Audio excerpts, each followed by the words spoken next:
Hi everyone, this is Stephanie Thomas And I'm Mary Thomas. of Thomas and Thomas PC, also known as the Sales Tax Sisters.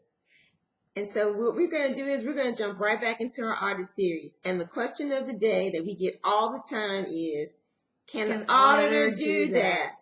And it's one of the easiest questions to answer. So I'm going to let Stephanie take it. The answer is yes.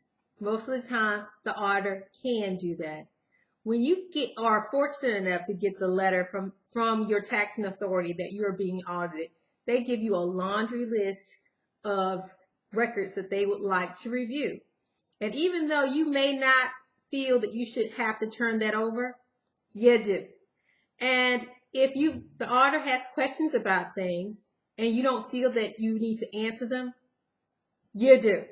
So just know that the auditor can ask you pretty much anything to help illuminate their questions about your business and how you account for different things. That helps them determine taxability, to find out if you are accounting for things the appropriate way that will affect the taxability treatment of whatever transaction is going on. But so just know that they have a lot of discretion and they are well within their rights to ask questions. And it is incumbent upon you to give them honest answers. The thing you have to remember about when you're being audited is the system isn't set up really for honest taxpayers. Most people, they may make mistakes. And most people do make mistakes. And that's okay. Auditors have a broad ability to ask questions and go in and look at your records because they're trying to find the people that are hiding stuff. They're trying to find people who are, for lack of a better word, cheats. And so they have a broad authority to go in and they're looking at your federal income tax returns because they're reconciling the numbers that you reported to the federal government to the numbers you reported to them. And they're taking it as a starting point to say, okay, they told the federal government this, they told me this. Why, if the number's different, why is the number different? Exactly. Did they have sales in Oklahoma, Arizona, New York that decreases my Texas number? And if the number is really supposed to be decreased by sales to another jurisdiction, just show it to them. It's not a big deal. Another thing that they look at is, and we talked about this in another video, is journal entries. You need to know what's in them, and you need to be ready to talk about them. You need to be able to say, hey, this hit fixed assets. It doesn't represent a real sale of or purchase of a fixed asset, which tangible personal property is typically taxable. And if it's not, you have to prove that it fits within an exemption. They're doing their job. So we've run into very few instances where an auditor is asked for something that was inappropriate. Most of the time, they have the ability to look at what they need to look at. If you really have a concern that it's just going too far, talk to somebody who's been through an audit. Voice it, because usually if you have a problem with something, it may be an indication that something truly is off, but they do have a broad authority to look at your records. Produce your federal income tax returns. We haven't gotten out of producing federal income tax returns in years. Exactly. And it's all a part of what they are supposed to do in order to have a complete audit.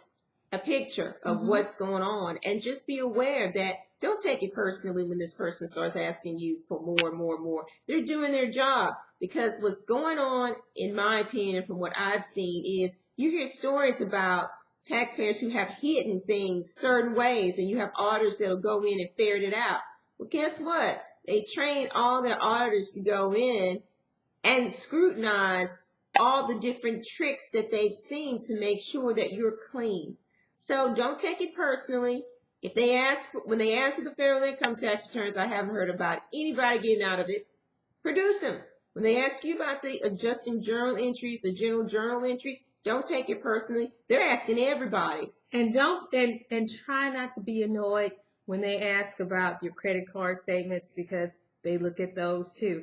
And a little FYI, if you have company credit cards out there, they're going to scrutinize those, and you need to have the appropriate backup for those charges on those company credit cards. Exactly. And that's another thing. If you are a small company and you're running your expenses through your business, we're not federal income tax agents. We don't care. But what's going to happen is that when you go to Walmart and you bought batteries, if you get audited and that auditor pulls that as a transaction they want to see, you better have that receipt. So whereas if you put it on your personal credit card, you can dump that receipt, nobody would care. If you put that on your company credit card, it's in there. Yeah, You got you to may have an issue. You may have an issue. And when I say if you put it on your personal credit card, nobody would care.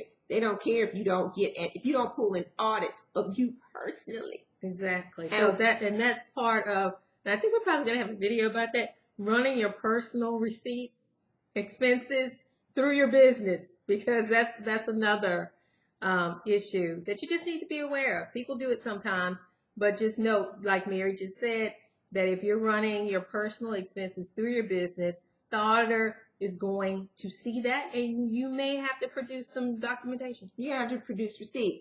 As far as I know, we don't, when we go in, we don't care if you're doing it. Oh, no, we don't. We don't care. We just want to make sure that you pay tax. That's right. So with that, the question of, can the auditor do that? Yes. They can look at what they asked for. But here's something that they cannot do, and this upsets a lot of people. If the auditor has made a mistake in your audit and you really don't agree with the number, the auditor is not the final destination. No. There is an apparatus in place for you to challenge something that you really don't agree with. The thing about it is that you really want to be in a situation where you've presented a clear picture as to what your business does, how you account for things, so that the auditor can have a correct impression and a correct assessment of taxability. It happens that people don't agree. Sometimes they have a valid argument. Sometimes they don't. You want to make sure that if you do have a valid argument, don't be upset. Auditor's not the final stop. There is an apparatus for you to appeal.